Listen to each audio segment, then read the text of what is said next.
This is a Blender Python tutorial where we'll be going over how to create this seamless animation loop with a Python script in Blender. Hey, I'm Victor Stepanoff. I'll be guiding you through this Blender Python tutorial. Today we're going to be creating this scene that you see on your screen with a Python script. We're going to be using the cast modifier to transform a cube into a sphere, and we'll be animating that. Let's create a new project here. Don't save it, and just head on over to the scripting workspace and hit new right here. To quickly start iterating on our script, we're going to be starting off with some helper code. You can find this helper code in the description under Start Code. Open that link in your favorite browser, hit Raw, select all that code, and copy it. Head back into Blender and paste in that code. And let's run this code right away. I'm going to use this run button right here. All right, if we take a look into the scene and even into the outliner, we can see that we have two area lights. We have a camera right here, and we have an empty that the camera is tracking. We're going to be writing the script right here in the create centerpiece function. We have a number of helper functions that are defined above right here. We will get to some of the details as we go along in this tutorial, so don't worry about that. One thing I'll point out at the very start, we're using some colors right here that are going to be used to color our instances of the cubes that you saw at the beginning. I would highly recommend when you finish this tutorial to update at least this part of the code to see how this works. So it's a usual RGB X color code, so you can copy your favorite palette and just paste it in here and see what happens. All right, let's get started. So the very first thing that we're going to do is we're going to create those small cubes that you saw instanced on the verts of the bigger cube. Let's add a cube mesh into the scene. I'm going to hit Shift A, select mesh, and then cube. And we're just going to copy the code that we got here from the info panel. Just copy that and paste it right here. I'm going to make this a bit smaller. We're going to remove everything, all the parameters from this part, and just enter, I think, something like 0.18. I think this should be a nice size for us. Let's actually go ahead and run the code. And remember, this script, as we run it each time, it's going to clear the scene, so everything from the previous run is going to be deleted. So if you're doing something by hand and then running the script, it's going to delete that. So make sure to not really work in this particular scene by hand, because as soon as you run the script, it's going to delete that. Okay, now let's grab the active object. So it's the one that we just added into the scene. Okay, we just used one of the helper functions that gets the currently active object, and we're creating a reference to that currently active object so we can use this later in this function. Next, we're going to use a special helper function to subdivide our cube, and we're going to go actually up here and find it. So here's the function right here. It enters edit mode, it selects the current mesh, and then it subdivides, runs the subdivide operation on the mesh. So I'm just going to copy this, and I'm going to head down here and then paste that and set this to 5. And before we run the script, let me show you that this current cube is not subdivided. We haven't run the script yet, so if I hit tab on my keyboard, you can see that this cube isn't subdivided yet. So I'm going to hit tab again. I'm going to run the script, and looks like nothing changed, but it did. If I select this cube and hit tab again, you can see now this cube is subdivided. Okay, this is great. Next, let's make sure to shade smooth. So I'm going to take this right here. It doesn't look great at this point, but just hang in there. It's going to look nice at the end. And now let's add the bevel modifier. If we select our mesh and then go down here into the modifiers, add modifier, and we gotta get the bevel here. So we're gonna set the segments to 16 and the mount 0.1. Okay, with this, we're just gonna copy these three commands right here from the info panel. It's doing exactly what we want right here. I'm gonna do this, clean that up, and okay, now let me comment this out by hitting Control / and then running this code. So this code isn't applied yet. I'm gonna undo my comment. I'm gonna hit / again to add this code back, right? It's not commented anymore, and let's run the script. And you can see right away we have the cube with a nice bell right here. I'm going to enter edit mode. You can see that the previous right here on the edge, you can see that this is the mesh before the modify gets applied. And now you can see when I exit edit mode, we have this nice bevel going on right here. All right, with that done, let's move all this code right here into a separate function. I'm just gonna cut that by hitting Control X and paste it back in. I'm gonna add a function up here. All right, I'm gonna return this mesh instance variable that we are getting here. So we're gonna call this function right here. We're gonna get a mesh instance. All right, and if I run this code one more time, nothing should change. Run it, and you can see that we still have this cube right here. It has a bevel, it's subdivided. All right, so now we're kind of structuring our code to keep it nice and neat and organized. Okay, now let's apply the cast modifier to our cube. I'm going to exit edit mode by hitting tab right here. And we're going to add it right under here. Let's go and add another modifier. I use this cast right here. And you can see it's already getting applied. And we will be animating this factor right here. You can see that this transforms the cube into a sphere. If I hit 1 here, it's like a sphere, right? Let's copy this right here, and this. All right. So I just run this code. Let me comment this out by adding a hash character. Run it. See, it's just a cube.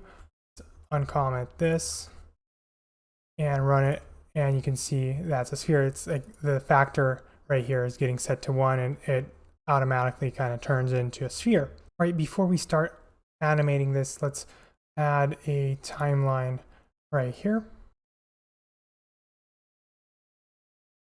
So with this, we'll see the keyframes of our animation. Let's move this like so. All right, to animate this, we'll use a special helper function that's defined above. That's going to help loop this factor right here. We're going to set it to 0 and then set it to 1 in the middle of our animation and then 0 back at the end of our animation. Let's go up here.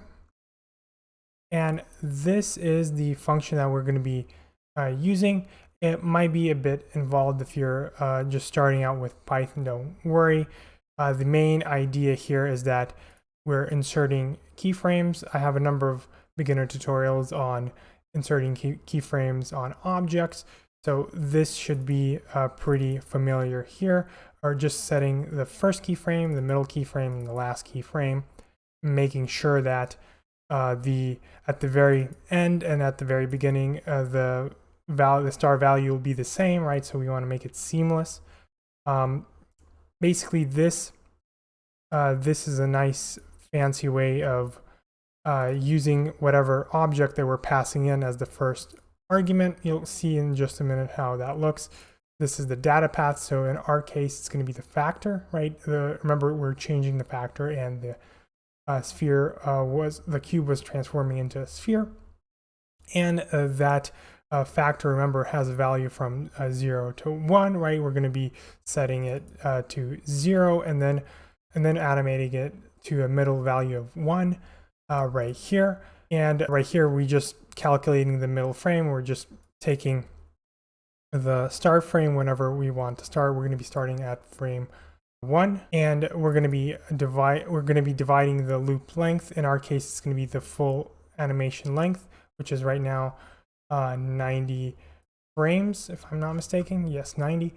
And just dividing that and finding the middle of our animation, and then inserting a keyframe after we've set our mid value.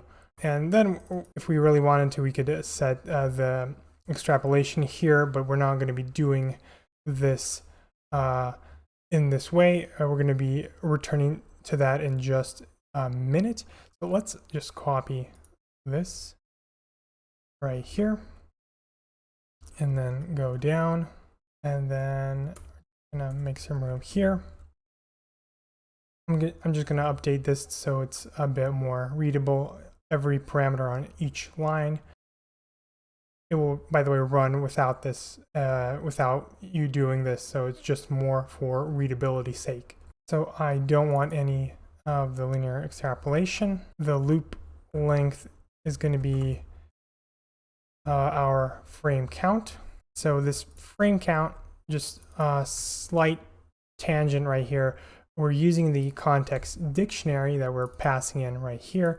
So let's follow this context dictionary back through the call sites. So remember, this is this call right here, context, right? Context getting passed here. So let's see where this gets called, because it gets called here. Here we have our context. We have actually adding some colors here. We'll return to that closer to the end of the tutorial. And see, this scene setup is returning this dictionary.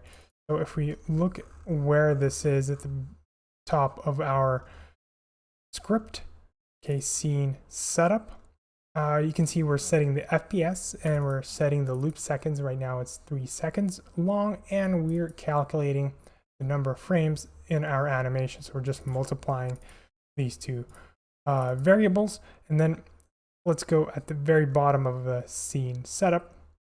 I'm creating this dictionary, setting the frame count, and then using whatever we calculated here as that value. So it's a long way of describing where we're getting this frame count. So let's go back. All right, so we're using it here. So the start frame will be 1, so we want to start at the very beginning.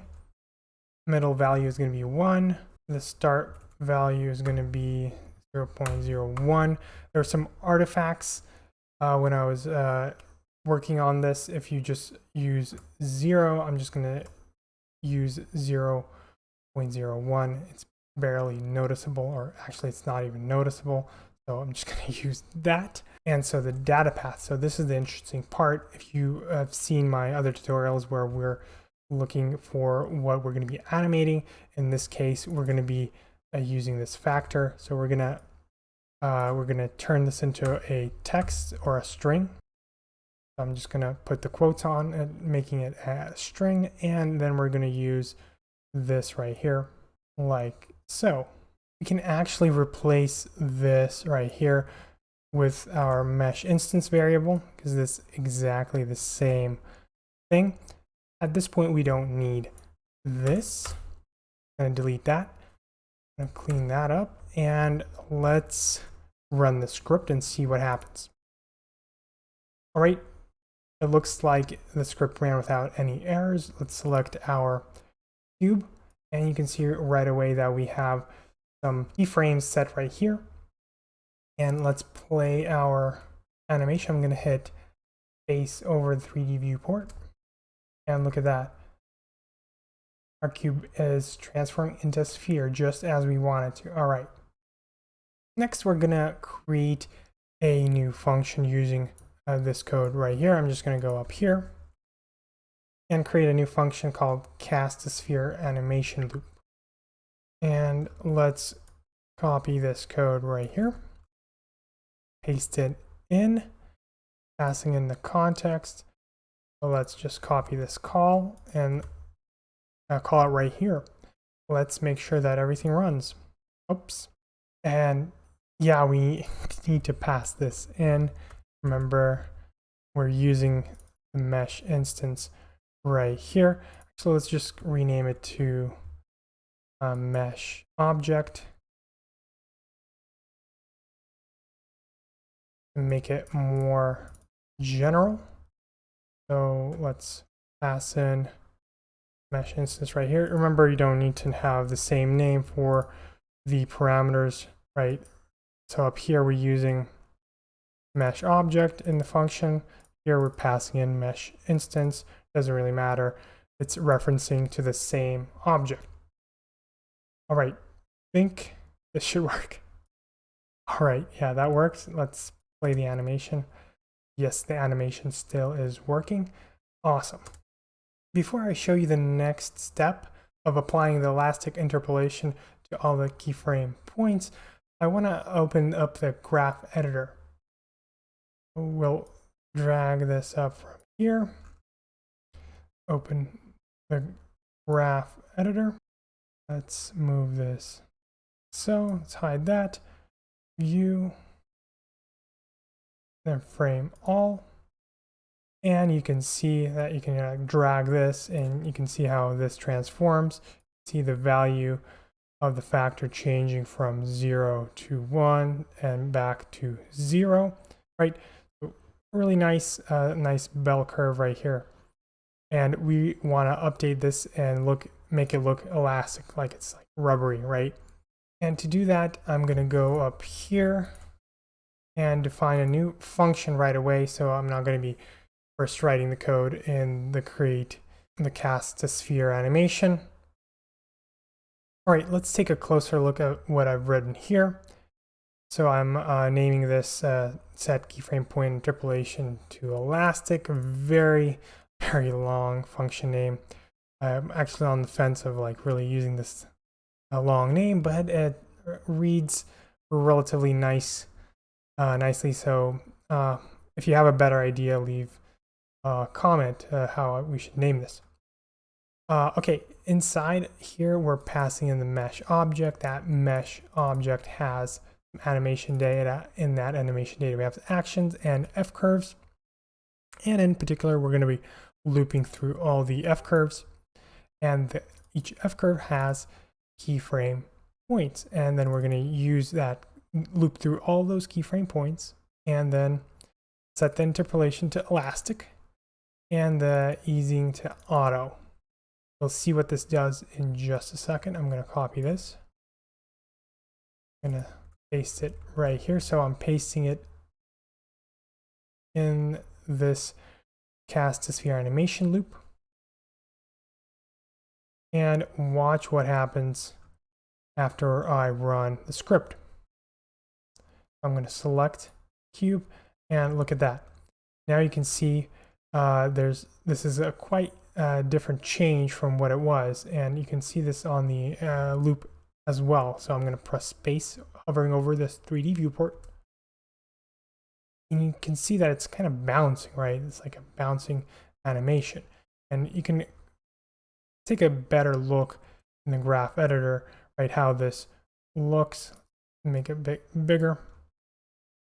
Right, the values really kind of going up and down, kind of stabilizing, and then going up and down again before stabilizing again.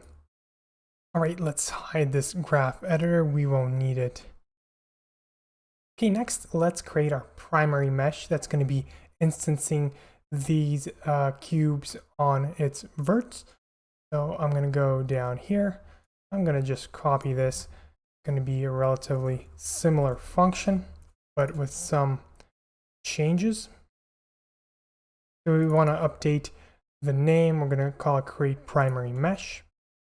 We don't really want to set the size, so the size is going to be default set to 2 units.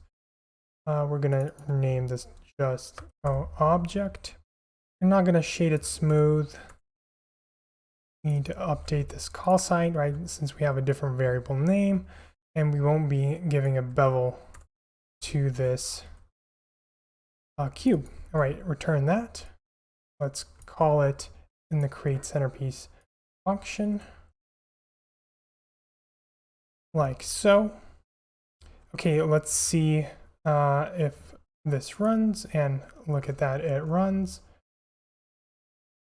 Let's run the script, and you can see that we have like this, our small instance cube, or which is a sphere now, right here, and then outside of that we have a bigger cube that's turning into a sphere. It's not shaded smooth. We won't need that because we'll be instancing the smaller cubes on each vert. So you can see all these verts, right? We're going to be instancing that small cube on these verts. And if you're learning something new or just enjoying this tutorial, make sure to give this video a like. I'll greatly appreciate it. Let's make the primary mesh the parent of the mesh instance, like so. So I'm saying that the mesh instance's parent is the primary mesh. And you can see this updated in the outliner after we run this script. And you can see that our primary cube is parenting this cube, right? Let's actually give these cubes a name so we can see it better. So that's going to update the name of our primary mesh. And let's do the same thing for our mesh instance right here. Right, let's rerun our script. And you can see that this is a lot better in terms of our organization of our scene. Now let's instance the smaller cube on this bigger one. Right, we're going to select the big one, the big cube, and go into the object properties, and then go into instancing, select on the vertices, and you can see right away we have these cubes. These small cubes are instanced on every single vert of this bigger cube.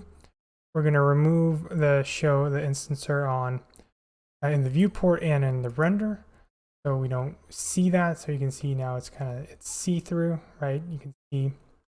And now let's just copy the code right here. So we want instance on verts and these commands to not show the instancer. And let's go into our primary mesh right here. This is function that creates this primary mesh. We're going to use this object variable here, so that can be replaced, this and this, right? Remember, this references to the currently active object. We don't really need to replace this, but I'm just showing you that it is exactly the same thing as the currently active object, just a shorthand, like so. So let me comment this out. So I'll show you that without this, it's not instancing, right? But with this, it is. All right, so see, now you can see that the code is applying this instancing on each vert.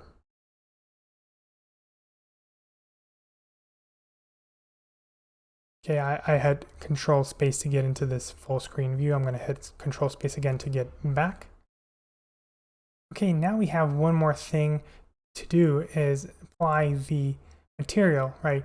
So if we actually, let's go back again to full screen mode, then hit Z on your keyboard, hit material preview. You can see that there is no material here, and we need to fix that. So let's go back. We'll be applying our material to the mesh instance right here. We're going to apply it right here, and we're going to be using a helper function that's going to help us generate the nodes that we need, and it's defined above. I'm just going to scroll up, and here it is. So it's create a base material. We're creating a material, right, using the nodes, getting a reference to the principal BSDF node, right? It's the default node that gets added to all the materials. Then we're adding the object info node and the color ramp are right here. We're placing them in a particular location, and then we're just linking all these nodes together. So we're getting the object info from the to node, right? This is just like a shorthand. Instead of making this a really, really long line, I'm just creating two variables right here, from to, right? And then we're using the from. So in this case, the object info has a random output, right? And then we're connecting the color ramps fac right here. And that's the first link. Then we're getting the color ramp and then the BSDF node that we got right here, right? And then we're linking those together from color to base color, right? And then we are connecting again, our color ramp and the BSDF node. Actually, now I look at this, we could probably just like not do this. I don't know why I did that. I'll just delete that like so. Anyway, I'll update the starter code so you probably won't see that because this is exactly the same two nodes, right? So we're plugging in the color into the roughness right here, right? And then we're returning the material itself and the nodes from this material. And you might say, hey, we can just retrieve the nodes by calling this wherever this function is called true, but I just like it this way, just a bit shorter on the call site. Okay, let's just run this code. I'm just going to copy this call, and I'm going to scroll all the way down, and then I'm going to paste the material creation right here, and I'm going to run this code. All right, nothing changed because we're not using or applying this material. I'm doing this on purpose. I want to show you the material before we apply it. So I'm going to head on over to the shading workspace, then click on one of the objects, material, and then material base. Let's take a closer look here. So exactly what I described. So we got the principal BSDF, the material output, got the color ramp, can't speak, object info using the random, connecting to fac, right? And then using the base color and the roughness. We got the two base stops right here, right? We're going to be updating that in just a minute. So let's go back to the scripting. So we want to apply the material. And remember, we're returning the nodes as well. So we're going to use mesh instance. So we're using in the mesh instance, right, the variable that's pointing to our object, there's data, and in data we have materials, and materials is a list, so we're appending to that list the material that we just created. So let's run the script, and you can see, let's take a closer look, you can see that we have some random materials already going on here. That's good, but we can do a lot better. We're going to improve this material. Instead of using this black and white colors, right, we're gonna go back into the shading, select one of the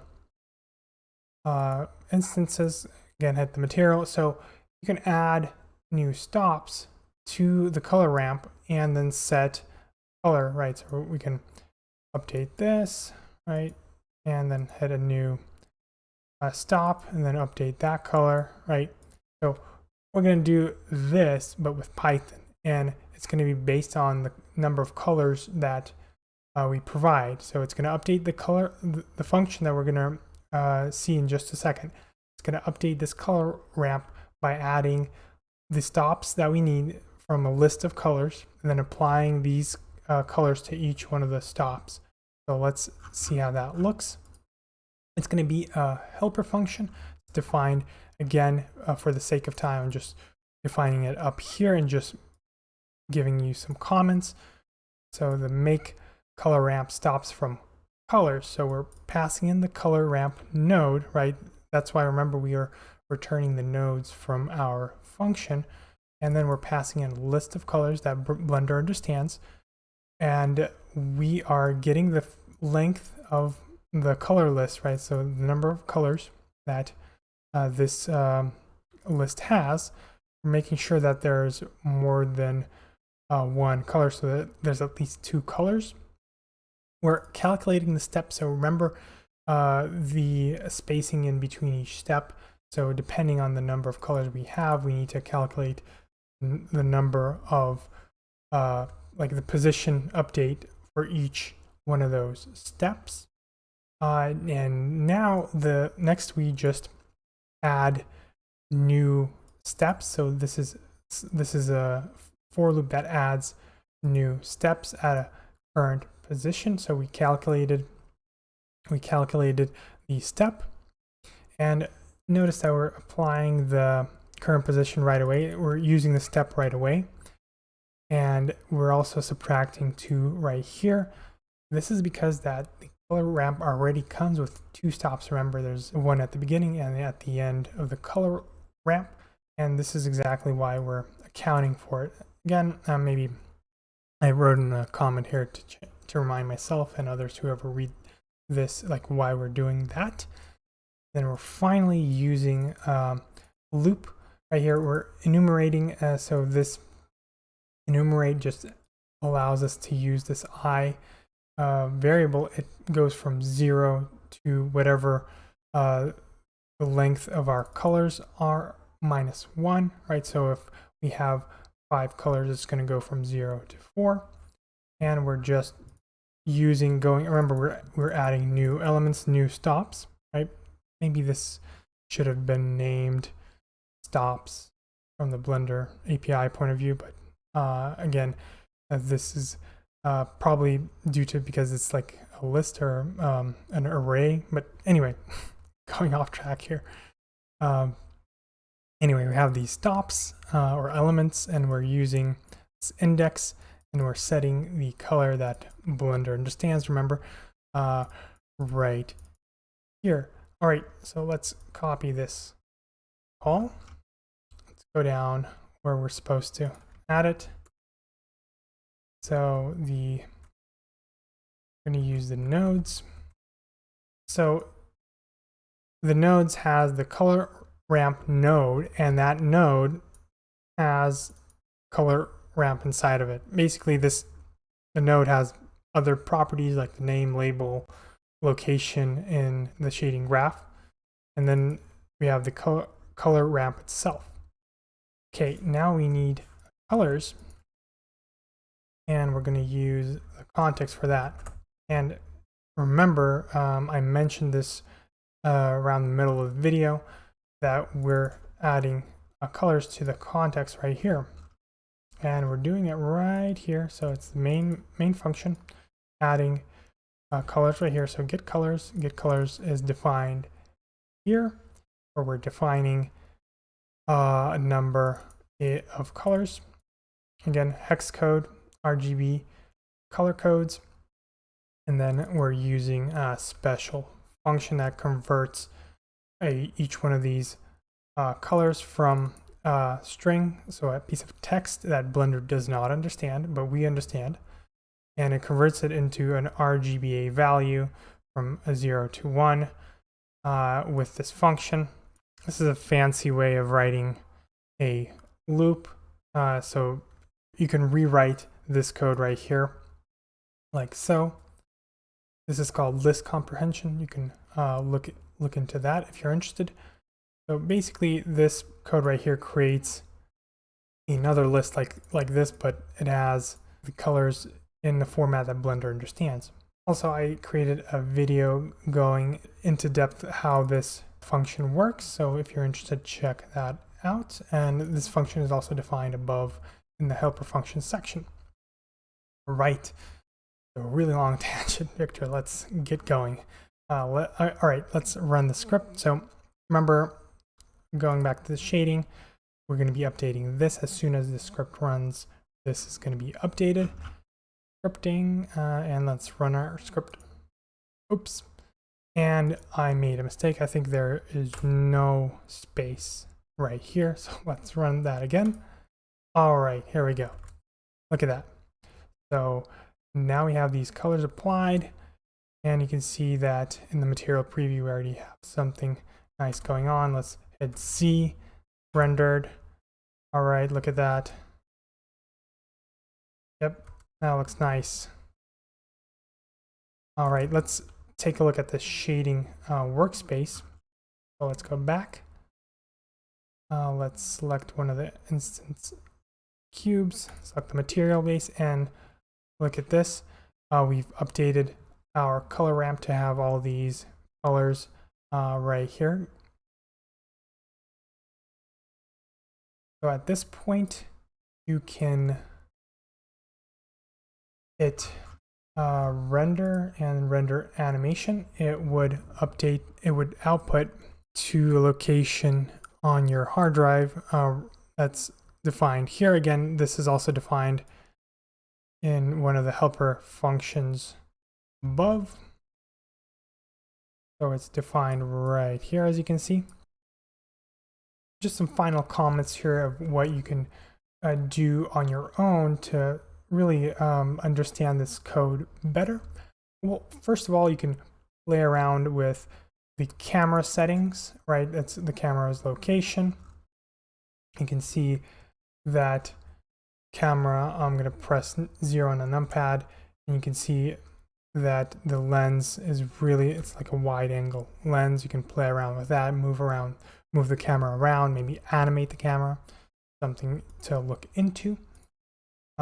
Next we have our two area lights. One is on the top, one is on the bottom, right? We're defining it here, so add light. We're selecting or creating an area light, or setting the energy. We're using this hex color to RGB.